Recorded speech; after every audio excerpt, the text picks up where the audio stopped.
Everyone, my group topic is a comparative study of education, standard systems, and best practices in primary and secondary education across China, Malaysia, and Singapore. My name is Geng Qi, and my ID number is T505848112. And my group members are Lu Yuanrui and Wang Jiaxin. I will present the PPT 1 to 11, and the other part will be presented by my group members. The first part is research background and core issues.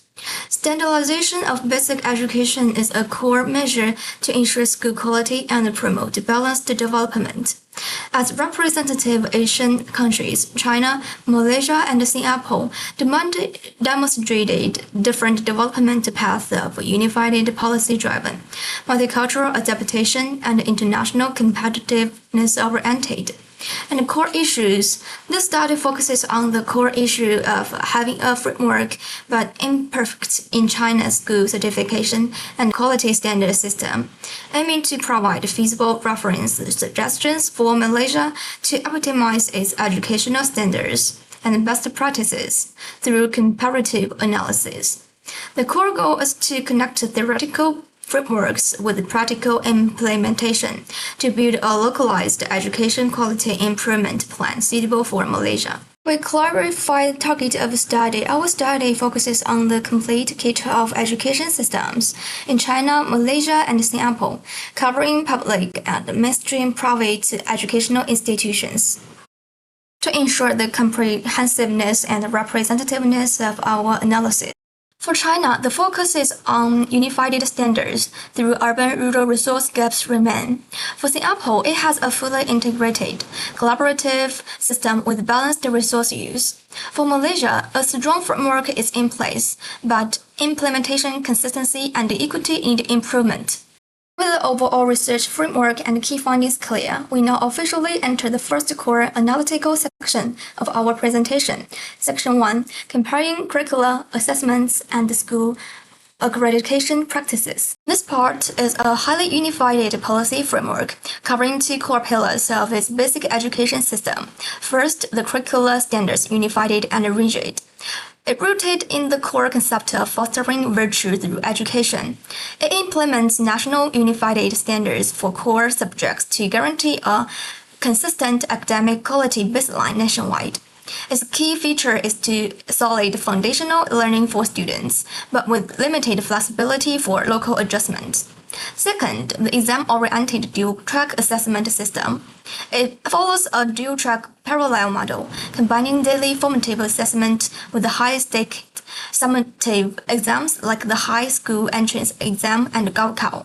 Core defects in school accreditation, the key point of China's basic education framework we mentioned earlier. There are four main structure flows in this accreditation system. First, the single evaluation dimension. The system overemphasizes hardware facilities and standardized academic performance, while neglecting core factors including teaching quality, school well-being, and school culture. Second, the single accreditation subject. It is fully led by government supervision, with no participation from independent professional agencies, leading to inflexible evaluation perspectives and insufficient objectivity. Third, imbalanced implementation. Huge urban-rural gaps in educational resources make it extremely difficult to apply uniform national standards in grassroots rural areas. Fourth, rigid indicators. Inflexible standards hinder diversified school running models and inhibit schools' independent innovation. The typical case on the right clearly demonstrates this gap. A public primary school in Haidian, Beijing fully meets national standards with well-equipped facilities and standardized operation, while a rural primary school in Western China faces severe teacher shortages and cannot even meet core national indicators. Now we turn to Malaysia's education system, under the theme of Malaysia combining standardization with local adaptation, which balances national unified benchmarks and localized flexible adjustment across two core dimensions. First is curriculum standards, built on a multi-phased framework of 6 pillars. Its legal framework is based on the KSSR for primary education and the KSSM for secondary education, which provide a unified national benchmark for basic education. The core design is structured around the six pillars of education, integrating Malaysia's multi-ethnic culture, national religious education, and modern life skills into the curriculum. Critically, it allows schools moderate flexibility in content and teaching methods under the unified national framework, effectively balancing the unity of standards and local adaptability. Second, the assessment system, which is in transition to school-based assessment. For the primary stage, the UPSR national exams have been abolished, with a full shift to school-based formative assessment focusing on students' daily learning and holistic development. For the secondary stage, it retains the PT3 and SPM national standards, and the SPM certificate is internationally recognized as a key credential for students' further education and employment. This slide now we move to Malaysia's School Quality Assurance System. The Metro SKP MG2 accreditation mechanism, which is the cornerstone of Malaysia's basic education quality management. First is core mechanism. The entire system is built on two pillars: accreditation from SKP MG2, the School Quality Assessment System Malaysia, and official accreditation from KPM and the Ministry of Education Malaysia. Second is comprehensive assessment dimensions. Unlike the single-dimensional evaluation model we mentioned in China's system, SKPMG2 conducts a holistic review of school from 5 key dimensions: curriculum implementation, teaching quality, teacher qualifications, campus facilities, and school administration, ensuring a well-rounded evaluation of actual school operation. Third is incentives and continuous improvement mechanism. The system has complete evaluation indicators, standardized assessment processes, and regular review requirements. Critically, assessment results are directly linked to official school rating and national resource allocation, which creates a positive incentive to drive continuous school quality improvement. This case study illustrates real-world system implementation at Kuala Lumpur SK Taman to Dr. Ismail. The school adheres to national KSSR curriculum and completes triennial SKP MG2 assessments with transparent procedures guiding its sustainable long-term development.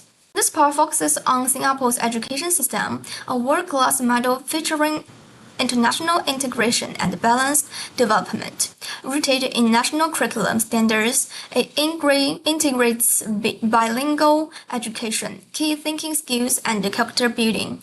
It maintains unified basic academic requirements for all students while offering diverse applied courses and electives to support personalized growth. Besides, its tiered assessment system including PSLE, GCE, O-level, and A-level realized ability-based streaming and connects with global higher education. Overall, Singapore's education balances equity and talent screening, laying a solid foundation for its national competitiveness. This slide centers on Singapore's school quality management system, highlighted by unified governance and balanced resource distribution. Led centrally by the Ministry of Education, it enforces consistent national education policies across all schools. Instead of focusing merely on grades, it adopts holistic evaluation criteria covering academic outcomes, students' mental health, teaching quality, and school governance. Meanwhile, balanced resource allocation bridges regional gaps to guarantee equal schooling conditions nationwide. Taking Raffles Institution as an example, regular official adults prioritize all-round student development, creating a continuous cycle of assessment and school improvement. The part 1, my teammate just talked about education systems in China, Malaysia, and Singapore. Now I will focus on the real simple practice. Show you some example to how to know their 3 different countries teacher in class, how to help students and work with the parents. So we will want some useful idea or suggestion from these different countries' education system experience. So the first I will talk about China, my country. China's education is very exam focused and well organized. About the teaching mode in the class, the teacher will lead big classes of 14 or 50 students. And in class, students just listen to the teacher say and they take notice. After the class, they will do many homework and the exam. They will learn the basic knowledge very well, but not much creative learning from the classroom. So about the student sport for the student, most help is about student study and the exam pressure. Students who need help get extra classes. Teachers also help students with stresses, but everything is about getting a better soccer. About the home and school cooperation, parents and school work very closely. Teachers will send the homework and the exam soccer situation online every day or every week, and the parents will watch the child's study situation at the school. So the purpose is simply just is want to get high soccer and do well in the school cooperation. Because about China, the good soccer is being good, starting good at school. So in the short, China's system is strong and strategic, but also is stressful and the exam heavy.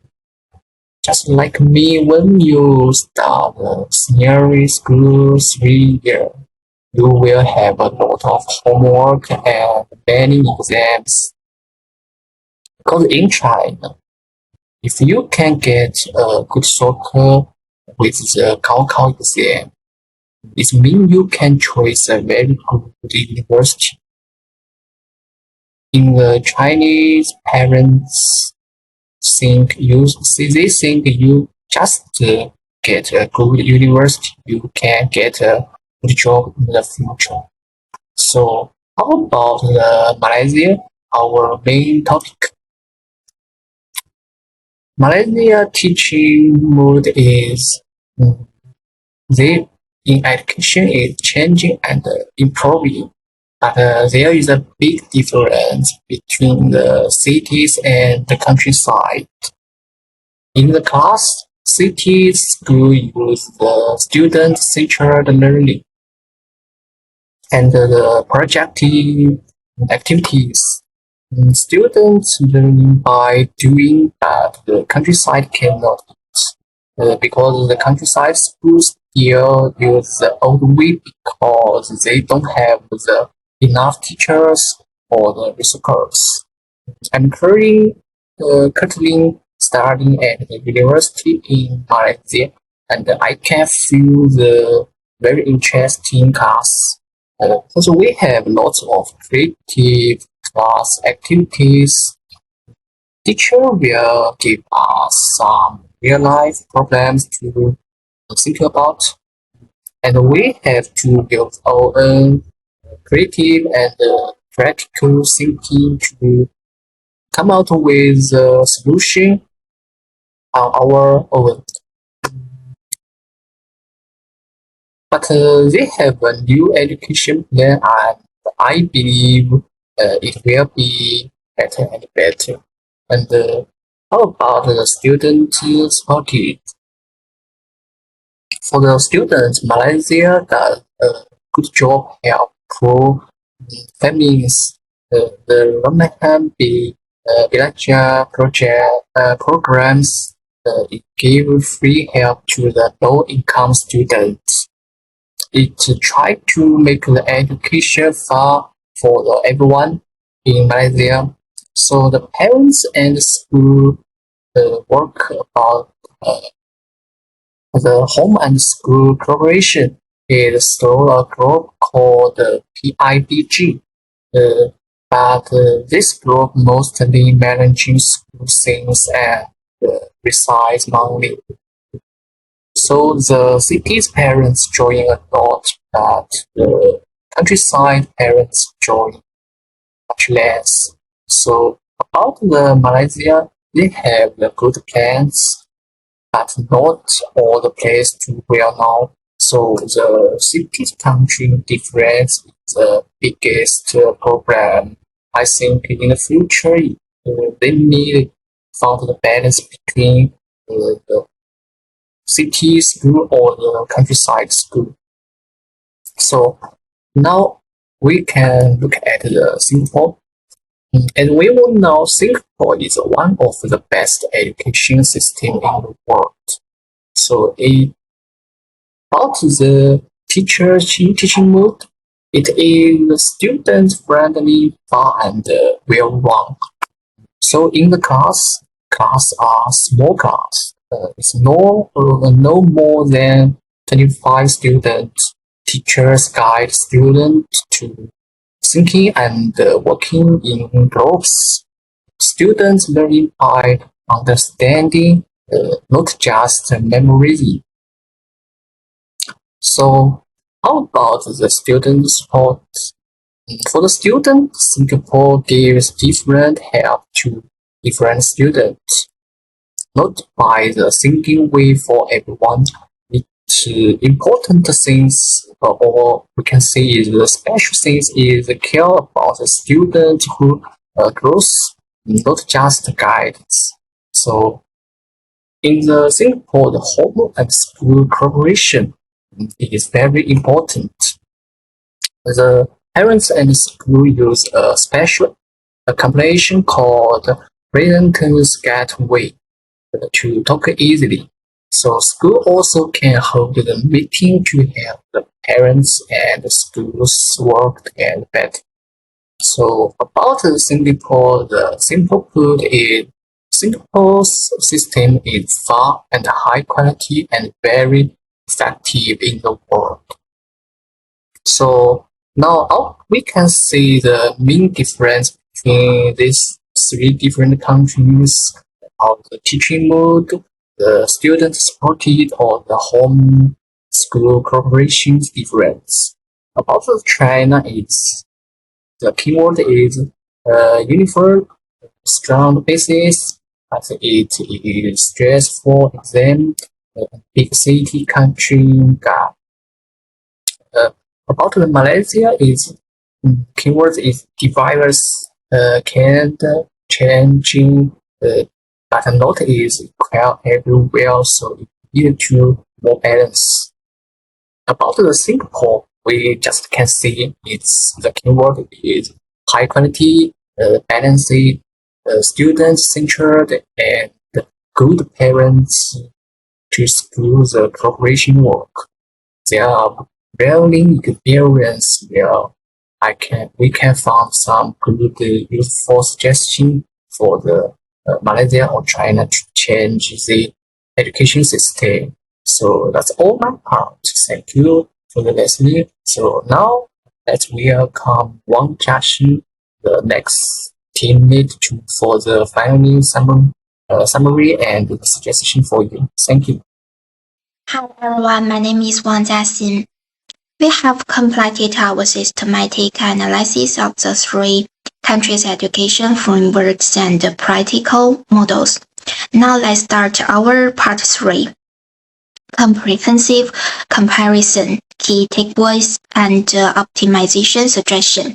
In this part, we will summarize the core strategies and practical gaps of each system, extract actionable insights, and put forward targeted optimization stressed for the Malaysia's education development. Okay, let's start. The slide on this page, we will summarize the core differences of the educational system of the China, Malaysia, and Singapore. Across the 7 key dimensions to clearly make up the strengths and the practical gaps of each model. First, China's system features a highly unified nationwide curriculum that emphasizes the solid academic base with the limited local flexibility. Its assignment centers on the high-stakes exams, and its accreditation framework is still improving. The implementation of the supervision, innovation, and certification system for the standardization construction of the compulsory education schools is superficial.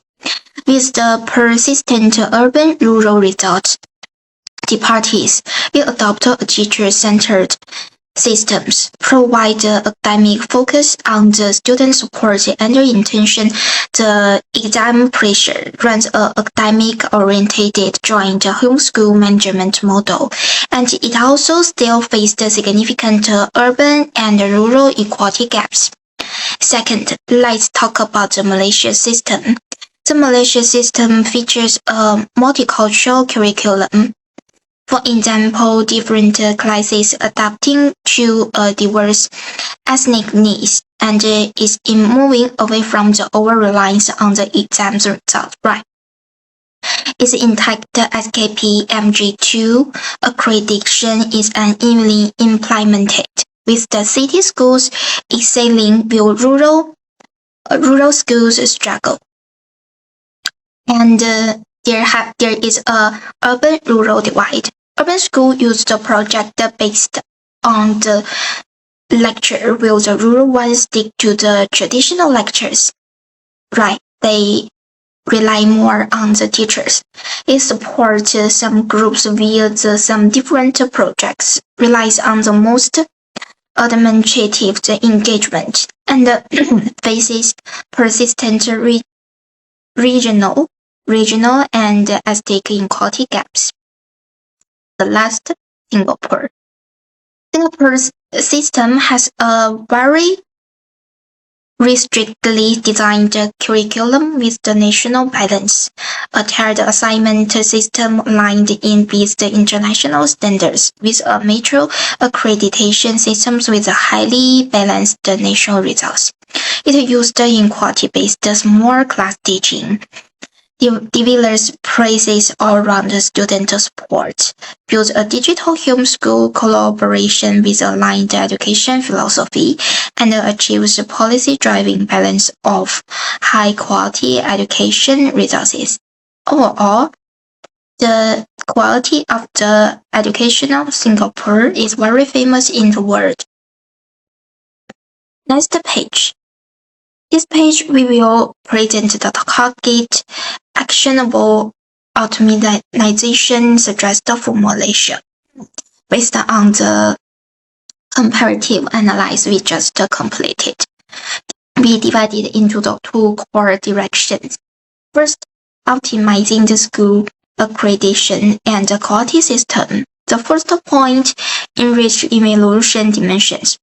Drawing on Singapore's experience, we recommend increasing the weight of the teaching process quality and the student well-being in the SKPMG2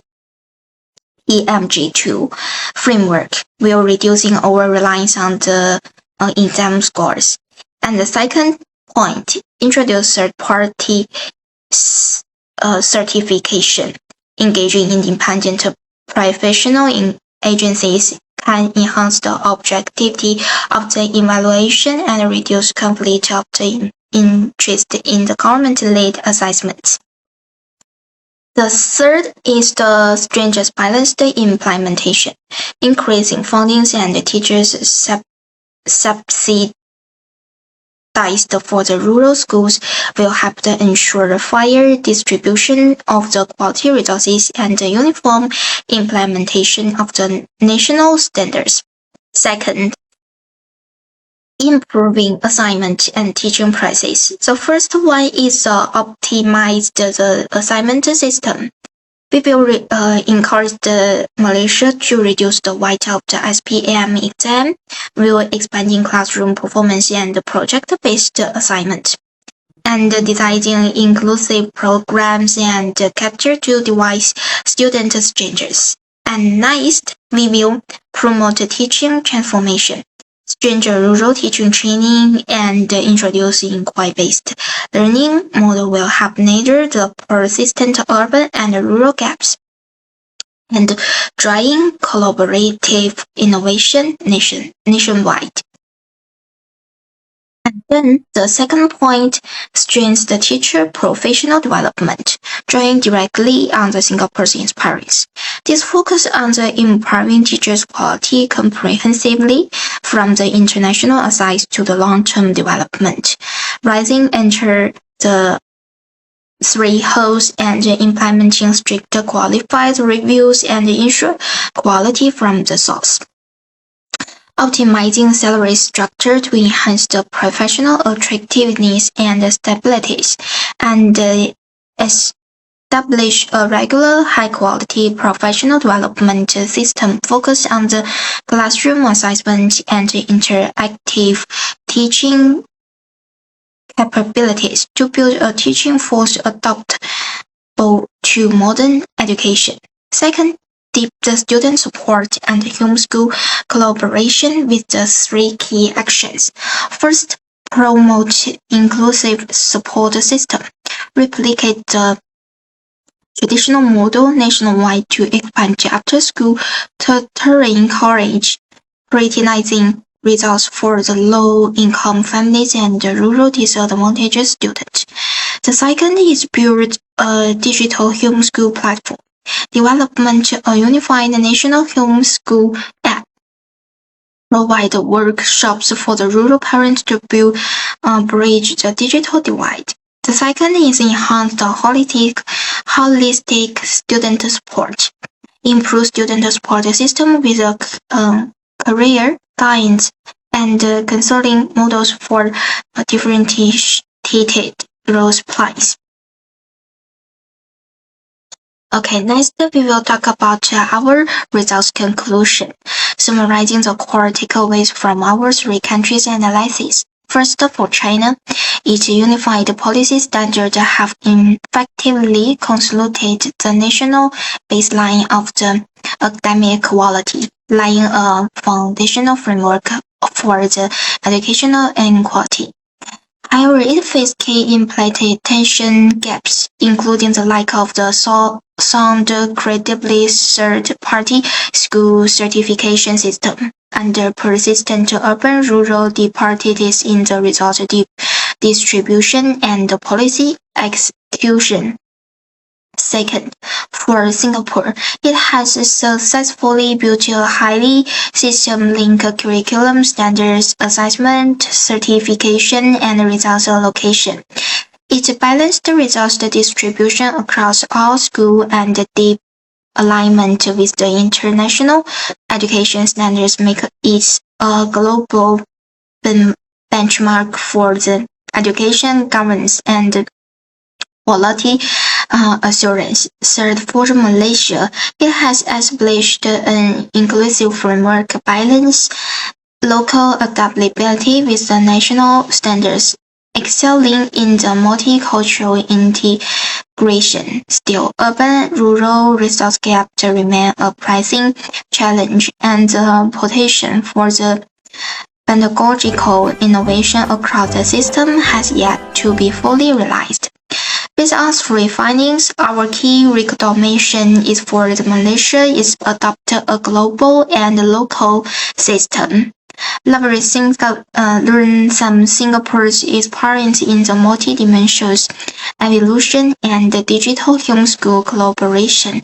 We'll learn from China's lessons on over-centralization and exam-oriented pressures to build a high-quality educational system and lead a global competitiveness and strong local adaptability. That's all. Thank you for listening.